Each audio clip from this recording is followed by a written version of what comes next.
Olá, queridos, eu cumprimento a todos mais uma vez com a paz do Senhor e Salvador Jesus Cristo.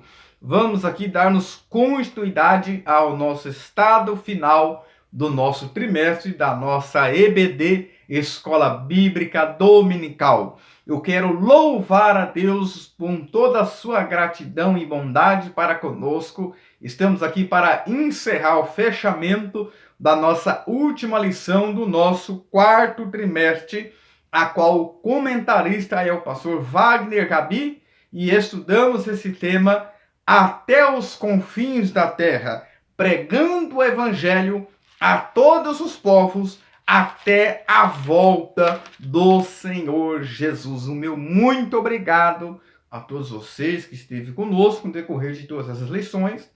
E temos aí um novo tema muito importante para ser abordado nesse primeiro trimestre de 2024, que vai falar sobre a Igreja de Cristo, né? O que é a Igreja de Cristo, a origem da Igreja, como corpo de Cristo. Vai ser uma aula muito profunda. E eu peço que você continue conosco. Amém? Muito obrigado a você que se inscreveu, a você que nos acompanha em todos os vídeos. Muito gratidão mesmo. Amém? Continua se inscrevendo, continua compartilhando com os amigos, suas amigas. Já estamos aí com 349 inscritos. Vamos chegar a 1.000 inscritos, nos ajude para que eu possa fazer um vídeo aqui ao vivo e você está conosco ao mesmo tempo nos acompanhando, tirando suas dúvidas, deixando também a sua opinião, o seu parecer, que também é muito importante para nós aqui em nosso canal, amém? Muito bem, queridos, a nossa escola bíblica aqui em nosso vídeo publicado semanalmente. Algumas agora no final do ano, algumas igrejas não vão ter trabalho, mas você pode estar acompanhando aqui conosco as videoaulas mesmo viajando e aonde você estiver. Muito bem. Estivemos a lição passada, que foi a lição de número 13, que falou sobre o propósito de missões. Sabemos que existe um alvo, existe um propósito. O que é propósito? O que é a finalidade?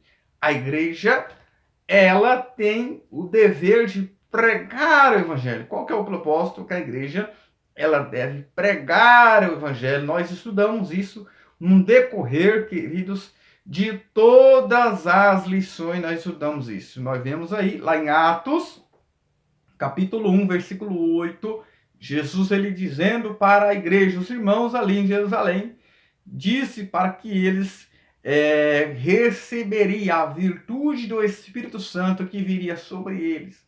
E eles seriam testemunha tanto em Jerusalém, Judeia, Samaria e aos confins da terra, que é o tema do nosso trimestre. Então veja que o propósito do Senhor não era que esse povo ficasse em Jerusalém, mas que ele saísse para pregar o evangelho a outras pessoas. Porque o propósito do Senhor é um evangelismo mundial. O propósito de Deus é que todos venham alcançar o evangelho, a palavra do Senhor. Porque Deus não tem uma nação predileta. O Senhor, tanto no Antigo Testamento, tanto no Novo Testamento, tem um propósito de alcançar todas essas pessoas. Veja que, por Israel, pelos judeus, eles desobedecerem à ordem do Senhor, ele enviou perseguições à igreja, enviou Saulo ali, e praticamente eles foram empurrados de Jerusalém para pregar o evangelho, pregar a palavra do Senhor, e mesmo tudo isso, eles demorou a entender uns 12 anos ali dentro da ordem cronológica, uns 12 anos para entender que deveria pregar também para outras pessoas, ou seja, eles deveriam sair daquele conforto, daquele comodismo ali em Jerusalém e pregar o evangelho para outros povos. Lá no profeta Isaías 40, 30, 31, diz: mas os que esperam no Senhor renovarão as suas forças e subirão, né, com asas de águias. E ali o profeta traz um exemplo da águia que é muito importante. E eu poderia aqui trazer algumas lições sobre a águia. Quando a mãe águia, né, ela vai trazer lições para sua filha ou filhote. A primeira lição que eu vejo da águia ensinando o filhote ela ensina primeiro protegendo ela, dando proteção, levando longe dos predadores. Segundo, ensina pelo exemplo. Ela, quando vai ensinar ela a voar, fica voando em volta do ninho, fazendo com que ela aprenda com o exemplo da mãe águia. Terceiro, nós vemos que ela disciplina quando vê que ela não acata esse ensino, esse exemplo, ela disciplina, colocando ali, em vez da espuma, né, algo pontiagudo no ninho, para que ela venha não se sentir confortável naquele ninho, e ela se sentindo desconfortável ali, logicamente ela vai ser empurrada a sair daquele ninho, ela vai ser levada para fora daquele ninho, mas a mãe águia, claro que ela não vai abandonar o filhote, ela vai atrás e traz ela de volta para o ninho. E nós vemos que ela sempre procura deixar a quarta lição, sempre soltar ela, deixa que ela voar e depois volta e pega ela e traz para o ninho novamente. Mas até essa terceira lição me chamou a atenção. Quando essa mãe águia coloca espinhos ali no lugar da pluma ali, coloca uma disciplina para que o filhote fica desconfortável e saia do ninho para voar. E muitas vezes o Senhor, quando quer nos tirar do conforto, do comodismo, ele vai espetar nós no ambiente que estamos. Jerusalém, eles estavam muito confortados ali. Deus permitiu alguns espinhos pontiagudos, algumas coisas ali acontecerem para que ele saia de Jerusalém, para que ele saia do comodismo, saia do conforto e vai pregar o evangelho e vai também pregar a palavra do Senhor. Então, remove as penugem e coloca espinhos ali no ninho da águia. Então, isso, queridos, é para nós entendermos se nós não cumprimos o ID do Senhor, a qual é dever. Paulo diz que é a obrigação. Essa ideia de obrigação, ele diz, ai de mim, se não anunciar o evangelho. Tem a ideia de uma sentença e, queridos, um dever. Eu tenho um dever de pregar o evangelho. E uma sentença por eu não pregar o evangelho. Não estou dizendo salvar, mas pregar o evangelho. A igreja ela tem que pregar em todos os lugares, em todo o ambiente de trabalho dele, quando não interfere no seu trabalho, ele tem que pregar o evangelho, pregar a palavra do Senhor. Quando se abrisse uma brecha, pregar o evangelho, ensinar a palavra do Senhor. Então, queridos, não podemos crer na ideia do universalismo. O que o universalismo ensina? Diz que Deus vai salvar todos e que Deus é amor, até o diabo vai ser salvo, vai ser perdoado, e essa ideia não é bíblica. Eu gostei muito do livro do pastor Wagner Gabi. Você que não tem um livro, queridos, é muito importante você comprar. Em seu livro ele traz um comentário muito importante para que eu e você venhamos entender na questão de pregar o evangelho. Na página 138, o Wagner Gabi, em seu livro, ele fala sobre uma pessoa chamada Melvin Lilley Rodrigues, 1909 a 1978, que é o ano que eu nasci, um missionário americano, missiólogo, pentecostal, diretor de campo missionário das Assembleias de Deus na América Latina e Caribe, e professor de seminários. Ele disse assim, olha só, se os pagãos não estão realmente perdidos e sem Cristo, e se eles, de alguma maneira, conseguem chegar ao céu sem aceitar a Cristo, será que existe alguma outra maneira de chegar ao céu sem aceitar a Cristo? Continua-se aqui. Se o pecado for considerado como elemento residual, resultante dos instintos animais, tido como ancestrais do homem e não fruto da rebelião dele contra Deus, se o inferno ocorre nesta vida, ao invés de ser uma realidade após a morte, se os pagãos já pertencem ao reino de Deus, e seu culto pagão é o meio de Deus preparar o paganismo para o futuro de Deus, ao invés de ser uma idolatria, culto demoníaco sob o julgamento divino, e se algum dia somente porque Deus é amor, o homem por acaso se achar na glória, tenha ou não o recebido como Salvador, então, por que pressa na obra missionária? É uma pergunta. Todos esses conceitos extinguem o fervor evangélico da igreja no cumprimento de sua missão. Queridos, já que Deus é amor, se os pagãos conseguem chegar a Deus por meio das suas obras, suas ações, os seus paganismos. Alguns dizem que todas as religiões sigam a Deus. Para que então, ele diz aqui, a pressa de pregar o evangelho, se não for pelo evangelho? Jesus disse que quem vinha após mim renuncia-se a si mesmo, negue-se a si mesmo. Então, tem que pregar o evangelho, tem que haver uma renúncia, queridos. Não é somente aceitar o evangelho, é obedecer a palavra, é praticar a palavra. Então isso é muito importante. Então não fazia questão de nós estarmos aqui pregando, anunciando a palavra, se de qualquer maneira fosse chegar ao céu, chegar até Deus, talvez através da filantropia, talvez através de umas boas ações. A pessoa pode dizer, não, mas eu não tenho pecado nenhum, eu cubro os meus requisitos sociais com a sociedade, eu pago meus impostos, eu não tenho inimizade com ninguém. Mas o apóstolo Paulo diz que todos nós somos pecadores, destituídos são da glória de Deus. Então todos são pecadores, todos necessitam de Deus. Então, queridos, não tem vez para o universalismo, que ensina que Deus vai salvar a todos. Paulo diz em Romanos 10, que temos que confessar com a boca, se crer com o coração, confessa com os lábios. E temos que obedecer a palavra. João 3,16, porque Deus ama o mundo de tal maneira que deu seu Filho unigênito para que todo aquele que nele crê não pereça, mas tenha vida eterna. Tem que ter um abandono, tem que ter uma renúncia para seguir a Cristo. Então, a Igreja do Senhor, ela tem esse propósito de pregar o Evangelho. Muito bem, e hoje é a lição 14, a nossa última lição, que vai falar sobre missões e a volta do Senhor Jesus. Queridos, talvez você diz, mas esse assunto, esse tema, não tem nada a ver com missões. Isso, queridos, tem tudo a ver. Tem tudo a ver que nós estudamos no decorrer de todas essas lições. Por quê? Porque a pessoa prega o evangelho, a igreja prega o evangelho. É a única instituição que o Senhor ordenou para pregar o evangelho, a igreja.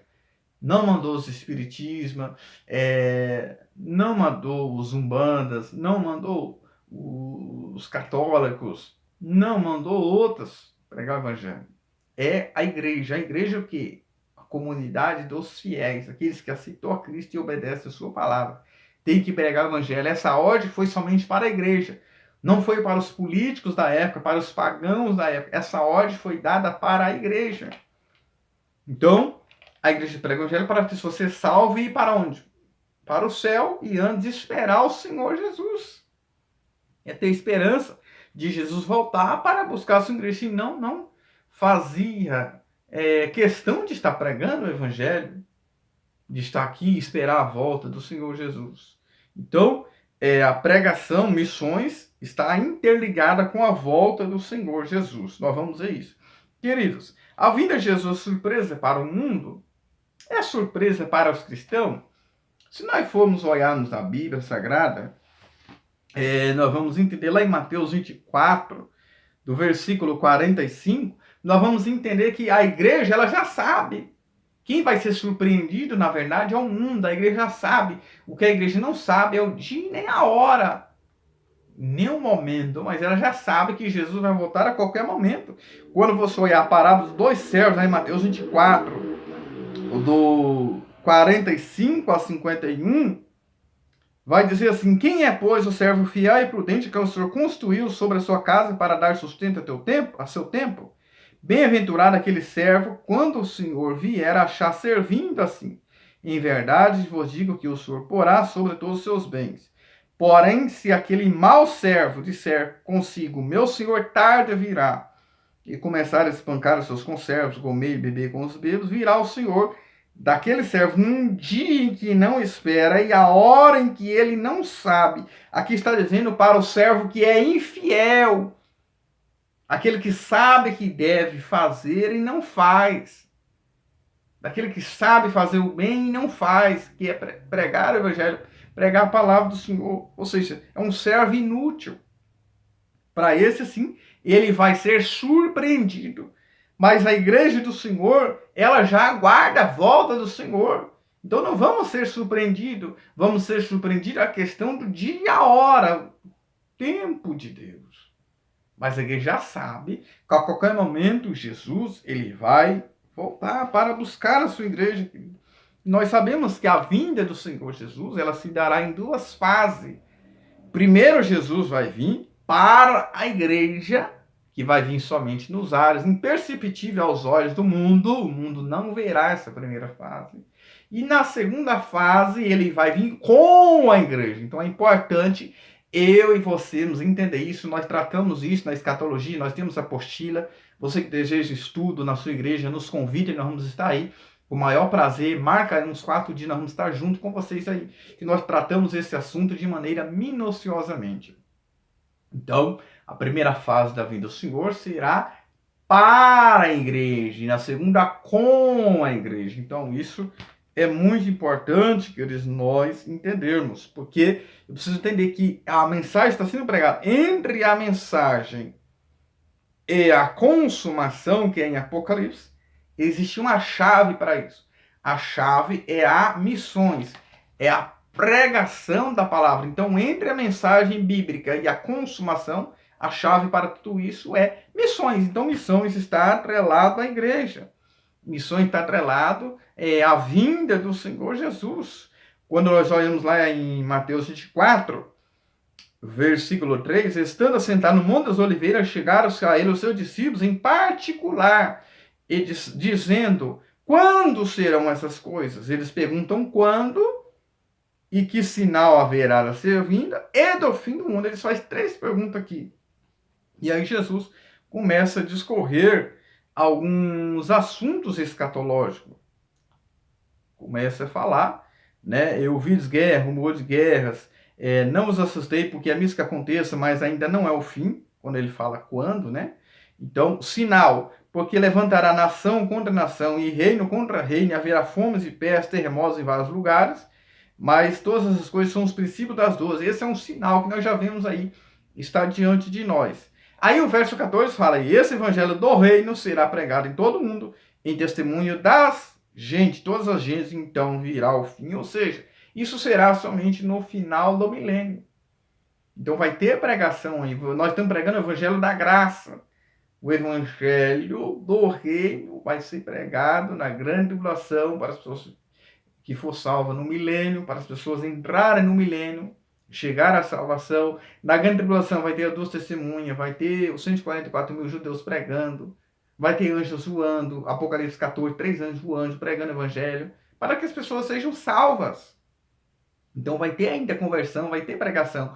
O arrebatamento da igreja ainda não é o fim. Depois vai continuar uma outra dispensação. Então é importante, queridos, eu e você entendemos isso. Queridos, de todas as promessas que Jesus fez, todas já se cumpriram. João 14, 3. Veja que ali está, queridos, uma grande promessa que o Senhor Jesus, ele fez para os seus discípulos. Olha o que ele disse lá em João 14, 3. E se eu for e vos preparar lugar, virei outras vezes, levarei para mim mesmo, para que onde eu estiver, estejais vós também. Essa é uma das promessas que o Senhor Jesus fez de voltar para buscar a tua igreja. Quando falamos, queridos, sobre escatologia, até o livro de Apocalipse, algumas pessoas têm medo, se assustam, mas muitas partes ali são simbólicas para nós entendermos. Isso somente na escatologia nós aplicamos. Alguém quer estudar somente para satisfazer a sua curiosidade, mas não é para isso. Eu gostaria de saber só para me entender aquela questão das bestas, só para me satisfazer minha coisa. Não faça isso. Você precisa, para você entender, nós praticar, esperar o Senhor Jesus para nos libertar da perplexidade. Não apenas satisfazer a nossa curiosidade. A palavra raptus, que é o raptarem, né? Ou rapere, transportar de um lugar para outro. Nós vemos isso lá em Atos 8:39, né? A ideia do raptus é transportar de um lugar para o outro. E no grego, o harpazo, né? Que fala dos santos ressuscitados e vivos transformados. Então, nós precisamos entender isso, queridos. René Paché, né, de 1904 a 1979, ele fala que, referência acerca da segunda vinda de Cristo, existe no Antigo Testamento 1527. No Novo Testamento, ele fala de 319, num total de 1846 vezes. Ou seja, um em cada 25 versículos fala da segunda vinda do Senhor Jesus. Somente o apóstolo Paulo ele fala 50 vezes. a segunda vinda, né, mencionada 8 vezes mais que a primeira. Então, queridos, é muito falada a segunda vinda do Senhor Jesus. É uma promessa que ainda não se cumpriu, mas que vai se cumprir. O tópico 1, então, fala sobre alcançando o mundo até que Cristo volte. Primeiro, pregar o evangelho do reino. Esse evangelho será pregado. Então, o propósito do Senhor é alcançar a todos. Aqui, o tempo, queridos, somente Deus sabe. Jesus, ele disse na sua palavra, lá em Mateus, capítulo 24. Olha só, Mateus, capítulo 24. Quem disse isso foi o próprio Senhor Jesus. Versículo 42. Vigiai, pois não sabeis a que hora há de vir o vosso Senhor. Veja só, ele está falando aqui, vigiai que não sabeis a que hora virá o nosso Senhor. Mas olha o que diz lá em Marcos 13 também, 32. Marcos capítulo 13, versículo 32, Jesus, ele disse essa informação para mim e a sua vida. Ele disse assim, Marcos capítulo 13, 32. Mas aquele dia e hora ninguém sabe, nem os anjos que estão no céu, e nem o Filho, senão o Pai. Ou seja, Jesus está dizendo aqui que nem o Filho sabe. Ele fala isso na sua humanidade, ele fala isso antes da sua ressurreição. Veja o Senhor Jesus, após a sua ressurreição, Mateus mesmo também, 28, 18, ele disse o quê? Que é-me dado todo o poder no céu e na terra. Então, Jesus aqui, ele disse que nem os anjos, nem o único filho sabia que sendo ele. Mas ele está ao trono, ele está ao lado do Pai. Porque Jesus, quando veio aqui na terra, ele abdicou de alguns atributos. Por exemplo, a onipresença. Ele não podia estar presente em todos os lugares ao mesmo tempo. Então, alguns atributos ele foi abdicado. Ele mostrou sua humanidade. Ele disse que não sabia, mas após sua ressurreição, ele disse que é dado todo o poder também no céu e na terra. Então, isso, queridos, é muito importante.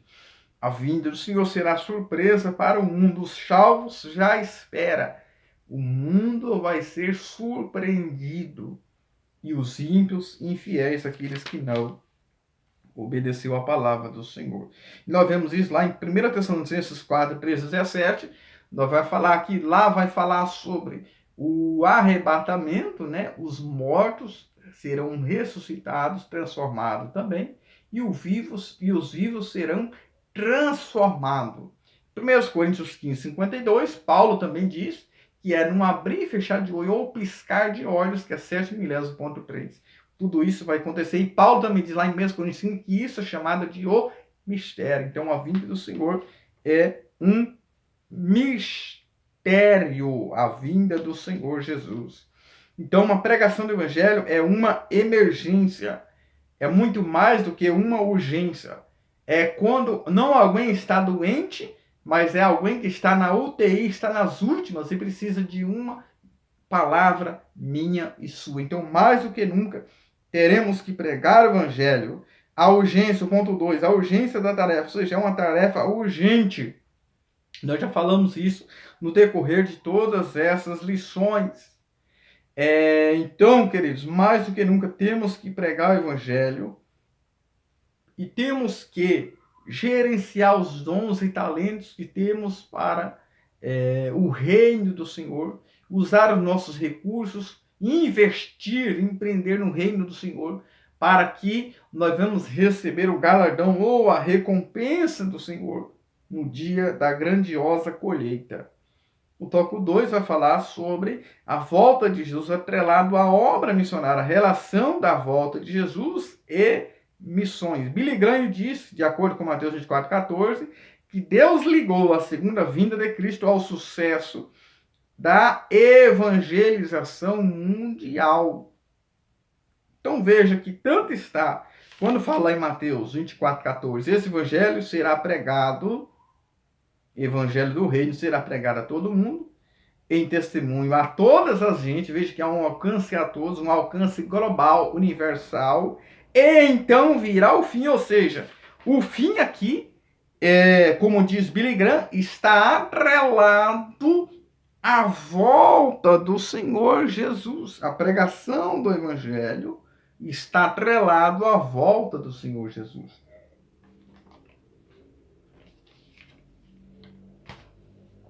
Ponto 2, o chamado para a igreja. As palavras do apóstolo João podem ser aplicadas à igreja atual. O tempo está próximo. É o que diz lá, se você ler em Apocalipse 22, 7, 22, 12 e 22, 20. Então, queridos, o Senhor cedo vem e ele vai vir para recompensar os fiéis, a igreja do Senhor. Então, esse chamado é para a igreja do Senhor.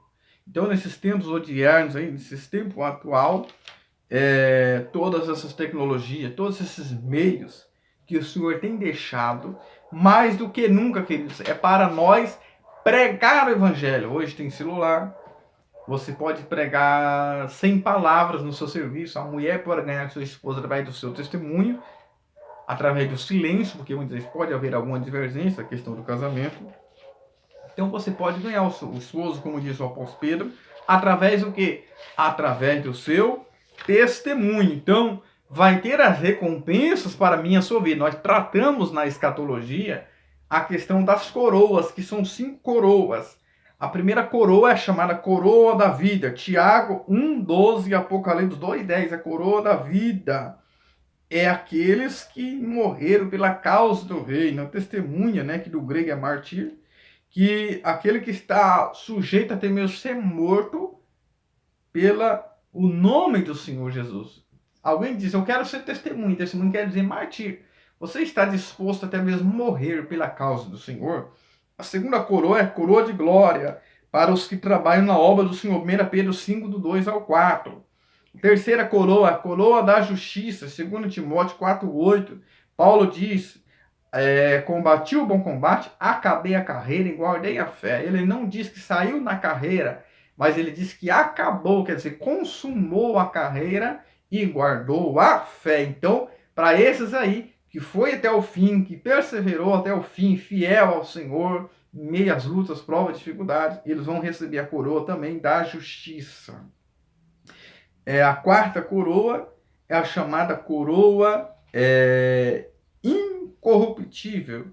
Esta coroa está reservada aos que vencerem a carne, o mundo, o diabo, não vivendo segundo as cobiças da carne, mas sim vivendo no Espírito. Então, queridos, é muito importante nós entendermos sobre essas coroas.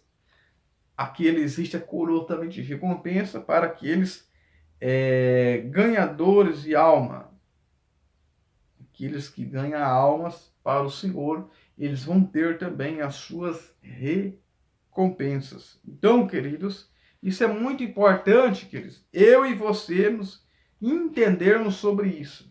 Porque lá em Apocalipse capítulo 5, porque o propósito do Senhor sempre foi alcançar a todos.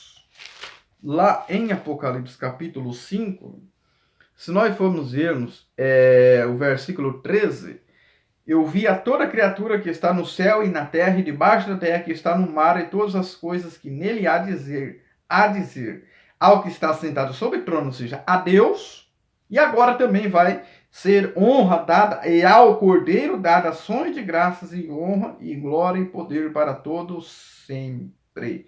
Veja que João aqui em Apocalipse diz que ouviu a toda criatura.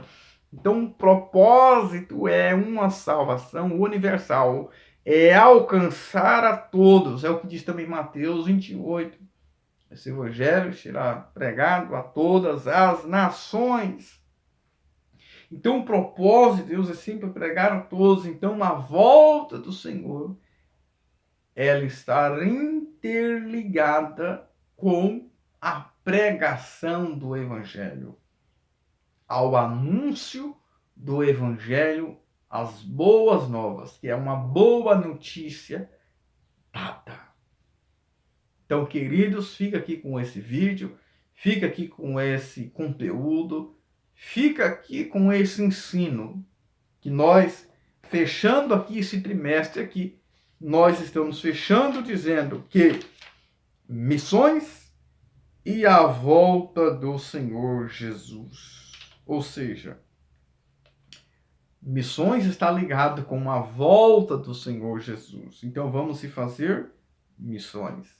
Existe um louvor das irmãs Casarini.